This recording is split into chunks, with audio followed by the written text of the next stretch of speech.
കേരളത്തിലെ വിഡ്ഢികളായ മനുഷ്യർ ഇതൊരു ട്രെൻഡ് ആക്കി മാറ്റുമെന്ന് ക്ലിയർലി അറിയാം.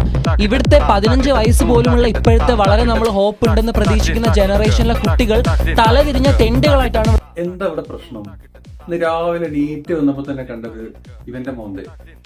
എന്താ റിയാസിന്റെ പ്രശ്നം? റിയാസ് എന്താ പറഞ്ഞുകൊണ്ടിരിക്കുന്നത്? കേരളത്തിലെ വിഡ്ഢികളായ മനുഷ്യർ ഇതൊരു ട്രെൻഡ് ആക്കി മാറ്റുമെന്ന് ക്ലിയർലി അറിയാം.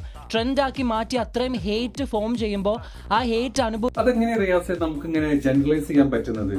അതായത് കേരളത്തിലെ മൊത്തം ആളുകൾ വിഡ്ഢികളാണ്, ഈ ഒരു അഭിഷേകിനെ അങ്ങോട്ട് കിടത്തി വിട്ടതും ഈ LGBTQ കമ്മ്യൂണിറ്റിക്കെതിരെ സംസാരിക്കുന്നതും അത് കണ്ട് കേരളത്തിലെ വിഡ്ഢികളായിട്ടുള്ള ജനങ്ങള് ഈ TRP കൂട്ടുന്നതും കൈയടിക്കുന്നതും ഒക്കെ അങ്ങനെ പറയാൻ പറ്റും? അത് കേരളത്തിലെ മൊത്തം ആൾക്കാർ അങ്ങനെയാണോ? അതിന്റെ തോന്നൽ മാത്രമായിരിക്കില്ലേ? പിന്നെന്താ നീ പറഞ്ഞത്?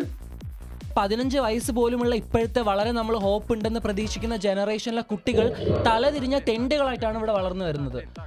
അങ്ങനെ ഒരു ട്രെൻഡാണ് മാറിക്കൊണ്ടിരിക്കുന്നത് ഇവിടെ. ഈ സ്കൂളിലൊന്നും പഠിക്കുന്ന പിള്ളേർക്കൊന്നും വിവരം എന്ന് പറഞ്ഞൊരു സാധനമല്ല. ഈ ഒഴുക്കിനെതിരെ നീന്തുന്നത് ഭയങ്കര എന്തോ വലിയ സംഭവമാണ്. സിഗ്മകളെ ഫോളോ ചെയ്ത ഞാൻ എന്തോ മാസാണെന്ന് വിചാരിക്കുന്ന തലതിരിഞ്ഞ കുറെ പിള്ളേരാണ് കേരളത്തിൽ ഇപ്പൊ മൊത്തം ഉള്ളത്. 15 വയസ്സായ കുട്ടികളാണോ ഈ LGBTQ കമ്മ്യൂണിറ്റിക്കെതിരെ ഇത്രയൊക്കെ സംസാരിക്കുന്നത്? അവരെ പടച്ചു വിട്ടിട്ടാണോ നമ്മൾ ഈ ട്രാൻസ്ജെൻഡർ അല്ലെങ്കിൽ നിങ്ങൾ ഈ പറഞ്ഞ കമ്മ്യൂണിറ്റിക്കെതിരെ സംസാരിക്കുന്നത്? നിങ്ങൾക്ക് യാതൊരു തലയില്ലേ? നിങ്ങൾക്ക് ഇച്ചിരി ബോധം വിവരമൊക്കെ ഉണ്ടെന്നാണ് വിചാരിച്ചിരുന്നത്. കേരളത്തിലെ വളർന്നു വരുന്ന കംപ്ലീറ്റ് തലമുറ വിഡ്ഢികളാണെന്നാണോ നീ പറഞ്ഞുകൊണ്ടിരിക്കുന്നത്? അവരാണോ വീഡിയോസ് ക്രിയേറ്റ് ചെയ്തത്? 15 വയസ്സായി ചെറിയ കുട്ടികളാണോ ഈ കമ്മ്യൂണിറ്റിക്കെതിരെ വീഡിയോസ് ക്രിയേറ്റ് ചെയ്തുകൊണ്ടിരിക്കുന്നത്? ഇതാണോ നിന്റെ കണ്ടെത്തല്? സംഭവം നമ്മൾ ആരും LGBTക്കെതിരെയും അവരെ ഹരാസ് ചെയ്യുന്ന അല്ലെങ്കിൽ അവരെ ബുദ്ധിമുട്ടിക്കുന്ന, അവരെ മെന്റലി ഫിസിക്കലി ടോർച്ചർ ചെയ്യുന്ന ആൾക്കാരൊന്നും അല്ല. ഇങ്ങനത്തെ കുറച്ച് ആൾക്കാരുണ്ടാവും.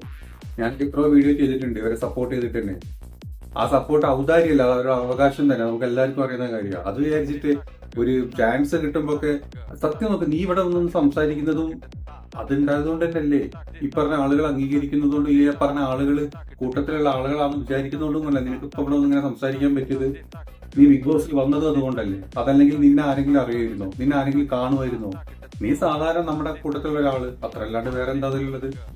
അതല്ലാണ്ട് നിനക്കൊരു സ്പെഷ്യൽ പ്രിഫറൻസ് അല്ലെങ്കിൽ നിനക്കൊരു നിന്നെ ഇവിടെ കൊണ്ട് ഇരുത്തുന്നത് എന്താ പറഞ്ഞത്? നീ ആളുകൾക്ക് ബോധമില്ലാത്തതുകൊണ്ട് വിവരമില്ലാത്തതുകൊണ്ടാണോ? നീ ഒരു സെലിബ്രിറ്റി ആയി, അത് എന്തെങ്കിലും കാരണം കൊണ്ടായിക്കോട്ടെ. പക്ഷെ വന്നു കഴിഞ്ഞാൽ ഇങ്ങനത്തെ സംസാരിക്കല് ഈ നാട്ടിലെ കംപ്ലീറ്റ് വിദ്യാഭ്യാസ സിസ്റ്റത്തിനും അതുപോലെ തന്നെ ഈ വരുന്ന കംപ്ലീറ്റ് പിള്ളേര് വിഡ്ഢികളും വിഡ്ഢി കൂഷ്മാണ്ഡങ്ങളും വളർത്തി കൊണ്ടുവരുന്ന എന്ത് ബോധമില്ലാത്ത വർത്താനോട് ഈ പറയുന്നത്.